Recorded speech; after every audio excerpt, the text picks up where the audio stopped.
Приветствуем вас, уважаемые друзья. Ассаляму алейкум. Многие из вас удивятся, если услышать, что мусульмане открыли Америку задолго до Колумба. Это невероятно, но факт. Мусульмане прибыли в Америку 4 различными путями.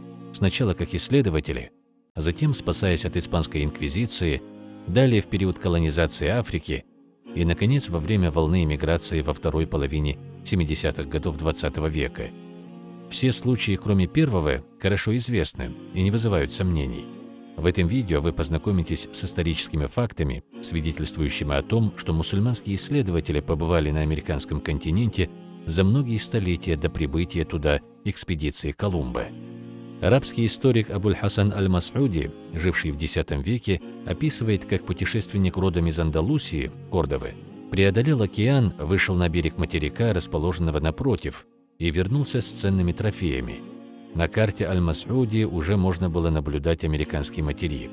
Другой исследователь Абу Райхан аль-Бируни, живший в XI веке, составил карту, на которой присутствуют южная и северная части Америки. Гений географии XII века Мухаммад аль-Идриси описывает путешествие, в кавычках, за океан, которое продолжалось в течение 31 дня, а также то, как павшие в плен мусульманские мореплаватели были спасены аборигеном, владевшим арабским языком. Следует обратить внимание, что все из вышеназванных мусульманских ученых жили задолго до того, как Колумб прибыл в Новый Свет в 1492 году. У Колумба была копия работ аль-Идриси, где упоминалось открытие нового континента 8 мусульманскими исследователями. Может, поэтому на известной карте, составленной Перерейсом, в 1513 году, то есть спустя 20 лет после того, как Колумб достиг Америки, американский материк присутствует во всех его деталях.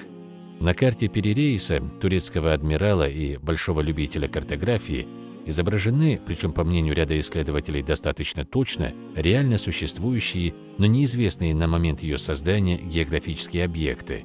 В частности, в глубине южноамериканского континента изображены Анды, до открытия которых оставалось несколько десятков лет. Показанные у побережья Южной Америки острова хорошо идентифицируются с Фолклендами, также открытыми лишь во второй половине XVI века. Также следует отметить, что несколько членов команды экспедиции Колумба были из мусульман. Они выполняли функции переводчиков и делали некоторую другую работу. Во время первого путешествия Колумба с ним были 2 капитана мусульманского происхождения. Одного из них, капитана Пинты, звали Мартин Алонсо Пинзон, а другого его брата, капитана Нини, звали Висент Янекс Пинзон. Они были достаточно состоятельными людьми и помогли оснастить корабли Колумба, а также починить его флагман, корабль Санта-Мария. Семья Пинзон была связана с Абу Зайяном Мухаммадом III, султаном Марокко из династии Маринидов, правившей с XII по XV века. 21 октября 1492 года Колумб оставил запись в своем дневнике о том, что, проплывая мимо Гибары на северо-востоке Кубы, он видел мечеть на вершине прекрасной горы. Версию существования этой мечети не оспаривают и кубинские власти. Руины мечети и минаретов с высеченным текстом аятов Корана были обнаружены на Кубе, в Мексике, Техасе и Неваде. В своей книге «Сага об Америке» доктор Барри Фелл отмечает, что люди на юго-западе Пимы обладали словарем, содержащим слова арабского происхождения. Доктор Фелл также сообщает, что в Калифорнии есть скала, на которой высечено по-арабски «Иса бин Марьям» – «Иисус, сын Марии». В Неваде, Колорадо и Нью-Мексико доктор Фелл обнаружил остатки существовавших здесь когда-то исламских учебных заведений – мадресе. Таких свидетельств присутствия мусульман на американском континенте великое множество. Отрицать их бессмысленно, но и принять не дают сложившиеся стереотипы.